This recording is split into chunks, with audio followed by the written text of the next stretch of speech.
I am not going into labor and delivery looking like Chewbacca.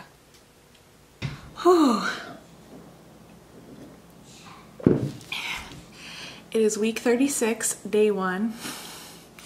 I woke up this morning and felt this sudden ability to breathe. Yeah, baby, we could jump on the trampoline. Well, I can't, you can. I suddenly felt like my belly dropped. Everything felt a little bit lower, and I think that's a pretty good sign that things are starting to move along. Not to mention the fact that it was not even 6:30 in the morning, and I was like, I'm gonna do some laundry. Oh, the nesting. Aside from that, I am feeling kind of sleepy, but I don't know. I just feel like cleaning a bit today and playing with Nadia, and probably gonna go outside here and have her jump on a trampoline or whatever like she wants to do while I watch and drink the rest of my coffee before I have to start folding laundry. So yeah, that's where I'm at. I have a midwife appointment tomorrow, so I will update after that.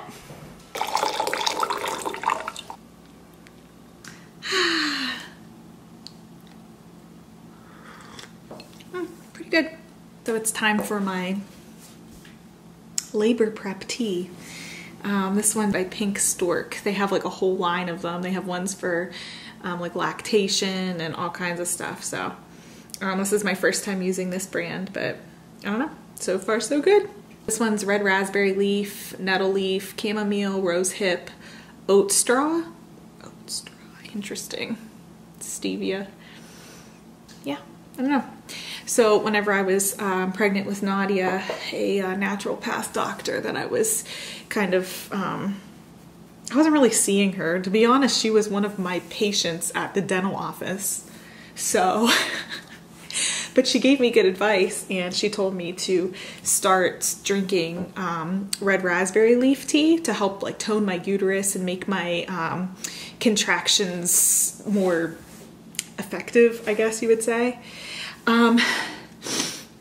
Yeah, I would say that's probably why I had a super fast first birth. My OB, she was saying that it was very quick, like my dilation was just like very quick, and I was, you know, everything was just kind of like working faster than it usually does. So I was like, red raspberry leaf. So I'm doing it again. This time I'm starting a little bit later though, because I didn't want things to start working too effectively too early. So I figure if I start right now, it'll give me a good 3 weeks before I start dilating. I hope. Which reminds me that I was going to talk about my birth plan and labor prep. So this is it's kind of like a catch-all journal. I just put all kinds of stuff in here, as does Nadia. Yeah, what do we got? Okay, so in here I actually have taped a teeny tiny little copy of my birth plan and my hospital bag checklist.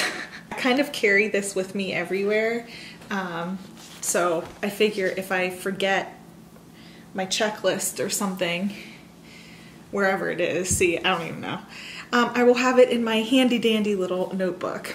Honestly, the birth plan isn't anything crazy. I know that there's a lot of people that say just don't make one because you'll like jinx it.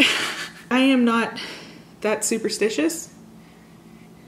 In the words of Michael Scott, what does he say? I'm not superstitious, but I am a little stitious. Oh gosh. Everything that is on this is basically stuff that they're gonna do anyways. I just felt the need to write it down because I like to at least feel a little bit in control of this situation. I did put at the very top, birth plan. Although ultimately just do what you have to in order to keep baby and me all fine and dandy. We trust you and appreciate you helping us try to achieve the birth experience we desire. AKA to keep us alive. So I put that in the environment I would just like, the only people I want present are Dana, you know, my husband, and my birth photographer, Cynthia. So whenever I had Nadia, I had like 75,000 interns coming in every 2 seconds going, do you mind if I check your cervix? Do you mind if I check your cervix? How about me? Can I check your cervix? Like for like probably the first like 2 hours, somebody's coming in there gloving up, like everyone's having their hands inside me. It was very uncomfortable, to say the least. So I'm not really trying to do that this time. I get it though, that they need to have practice, and Dana was like, you gave them the practice with Nadia this time, you don't have to. I also said that I just want to wear my own hospital gown, which is fine, or whatever clothes, or lack of clothes. And then I just said I prefer to labor using music, some essential oils, a birth ball, or in the shower or birth tub if it's available for the pain relief. Which leads me to the during labor part. I just put I want a natural and unmedicated birth. Basically, don't offer me the epidural because I'll cave in and take it. And I feel the need to say that there's nothing wrong with getting an epidural. I don't think there's any wrong way to give birth at all. I think that if you want to have a C-section, then, you know, if you want to have an epidural, fantastic. But for me, I had the epidural with Nadia, and I didn't like it. I hated the feeling of being numb. It's one of those things that triggers anxiety in me, and so I don't want to do that again. I kind of just want to be able to feel what I'm doing and just feel it. So I'm doing a lot of prep work to prepare myself for what is to come. But anyways, then I just put that if an IV is necessary, just use the hep lock, please, so I can still walk around. Allow free movement, snacks and water. They basically said like this is general stuff too. Like we would never withhold food from you. Like that's kind of a you know, that's one of those things that sometimes happens in the hospital setting and whatever, but with the midwives, they're like, no, please eat. No episiotomy, pretty please. They kind of steer away from doing that these days anyways, I think. Like if I'm gonna have any sort of, I would rather it just happen because it was just the way I was pushing or something rather than it being me being cut open. And then I just put, because sometimes this does happen, if a C-section is necessary, sometimes that's okay, and I'm open-minded to it. If that's a thing that has to happen, then, you know, it's still part of my kiddo's birth story. But I put, if a C-section is necessary, I'd like Dana to conduct skin to skin immediately afterwards if I'm unable to. So then the afterbirth part is that I want immediate skin to skin. And just to allow time for, you know, breastfeeding, bonding, all that stuff. And they said that they can do all of like the exams and the testing, and not really like testing, but you know what I mean, all of that stuff while baby is on me anyways. It's standard again these days, I think, but delayed cord clamping, or at least I hope it's standard these days. Breastfeeding, ASAP. I said, if stitching is needed, please use local anesthetic. Thank you. It's just the same stuff, like just please no formula or any of that stuff, because I really am gonna be working at this breastfeeding thing, and just to keep us together, you know. They always ask, you know, and I get it, like I 100% get it, you know, if you want the baby to sleep in the nursery or whatever, and I can't.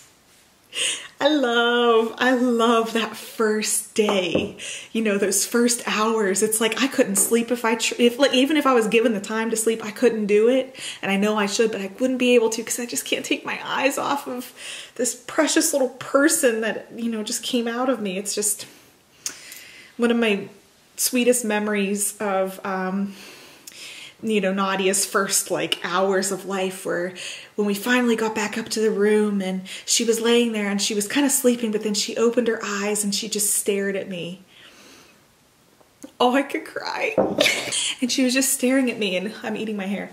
And we were just staring at each other for so long. And that's when I introduced myself, when it was just me and her, you know, in the quiet, in the dark. I was just like introducing myself to her. And I was telling her that I would just take care of her and protect her, and oh gosh. I actually took my phone out. That was the one time I took my phone out. And I just snapped a picture really fast just so I could always have that picture and remember. Oh gosh. So that's my birth plan. I mean, again, it's pretty standard. I don't know. This tea actually is pretty good. Oh, things I'm doing to just like prepare. I actually have that here too. I'm trying to prepare using like breathing techniques and stuff, like up breathing and down breathing. I can probably get into that in another time because I don't want to make this too boring or too long. I'm using this perineum oil. Is that how you say it? Perineum? Perineum? No, perineum. I feel like I'm saying it wrong. I'm using this peri oil. My friend made this for me. It's a blend of like essential oils and things, and you kind of just put it down there. Starting at, I think 36 weeks. Well, 35 weeks. I just started yesterday. Just to kind of help that area to prevent tearing. I'm not listening to people's bad birth stories. It actually doesn't bother me that much. I just don't want them to be stuck in my head or something. I actually really enjoy people's birth stories no matter what they are, because it's just like, some of them are just so, oh my gosh, they're just so out there. And then there's other ones where I'm just like, oh my gosh, like I can't believe, you know, some of the doctors and stuff did that. But then, you know, there's really good ones too. So I'm using like positive reinforcement, just completely eliminating any fear of birth. I'm not afraid of this at all. I was to begin with. I remember whenever the first couple months, I was just like really scared to do it again. And it's because I was hearing a lot of birth stories that were just woo. Since then, I've read what is it? This one. Anime Guide to Childbirth. I read this one and it was very, I don't know, it was helpful just to hear some of like the really good birth stories, and then also just it helped me to feel like, I don't know, like there was somebody rooting for me that, yeah, you can do this, you know, you can do the natural birth route, like you can, like your body was made for this, and made me feel empowered. So I've been doing that. I've been reciting my affirmations. I have like affirmations that I'll just read, and they're in here too. I've been listening to hypnobirthing like tracks. There was a couple on like Amazon. I have Amazon Prime, and there's a couple on the Amazon like Music for free or Prime, whatever. Looking through people's birth photos and also their like positive birth like videos and stuff. It's just, I don't know, it's really nice. I don't know, it makes me really excited to meet this little one. Basically, I'm just breaking that you know, that cycle, like eliminating the fear out of the cycle. And so does that make sense? I don't know, I'm not explaining this very well. Yeah, I have some essential oils that I'm gonna bring. I'm not diffusing them because I don't want to. Well, for starters, my birth photographer, she's pregnant right now, so I don't want to diffuse anything in the air. I'm actually going to just put a couple little samples on maybe some like cotton balls or something, and stick them in a plastic baggie and just label them so that I can breathe them in whenever I want to smell that. Because I don't know what I'm going to tolerate, I guess. I don't know what I'll tolerate when I'm there, but I'll probably just bring things like lavender, it's very calming, and frankincense, but also some like citrusy ones like lemon, you know, stuff like that. I also have other essential oils packed as well that my same friend that made me this peri oil, she made me those. There's ones for during the labor, and also like a mist to put down there after. And a roller with some kind of like hormone balancing oils in there too to use, because you know how your hormones just go completely out of whack. I'm like pretty much planning to bring snacks and drinks, and I have a playlist made with some music that I think I might want to listen to. I'll have my birth ball. Yeah, that's basically how I'm just prepping for it. I think it's more mental than anything else. The only things that I'm doing, like, aside from that, are like drinking the tea and using this oil right now. But other than that, it's all mental work, which I hope is very effective. So yeah, that's it. Thanks for listening. I'm going to eat now and maybe take a nap. I don't know. We'll see. Bye. Yeah. Look at what they made us. Hold it up. Can I see? Aww. Our neighbors just came over and brought us a gift. Seriously? How stinking cute is this? Oh, and it's such a nice blanket too. It's so big. It's like perfect. I'm just throwing it on this bed. Oh, look at the little bear. And then there's a yellow lamb pillow. Oh, it's so cute. They're the best. And Nadia got one too. So sweet. I almost forgot to update how my midwife appointment went. It was fine. It was totally uneventful. She kind of felt around my belly and showed me the position. So let me show you real fast. Body. Baby's body curls up. So this is, I feel baby's back right here. So we got head, back, curls around, and there's a little butt right here, and then legs and feet and everything are down here. So whoop, all is looking great still so far, and I am very happy about that. So I don't know, guess I will update in another week.